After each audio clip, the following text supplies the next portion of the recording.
Okay. Now, are you stripping them? Yeah. Do you know what I mean by that? Pulling this out? No, doing this. Oh, no. Okay. Like that, and then you let go here. You see it pulls more suction, and then you keep doing it because what it'll do, it'll pull any little kind of blockage or clot that may be up here. Okay. Okay. And you'll start seeing. You may feel some pressure kind of where the drain's going in when you do that, and that's where you're just creating more suction, and that's what you Okay. want. All right. But just make sure that both are staying open when you drain them out, which you should be doing about 3 times a day. Okay. Always, do this. Okay. You put a little bit of, lotion on your fingertip. It'll help it to stretch. But Okay. the color of it, you can see where it's reddish but becoming almost a little yellow in color.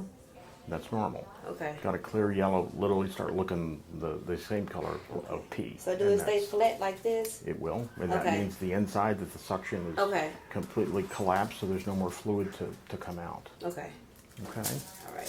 Thank you. but you look great. Thank you. Okay.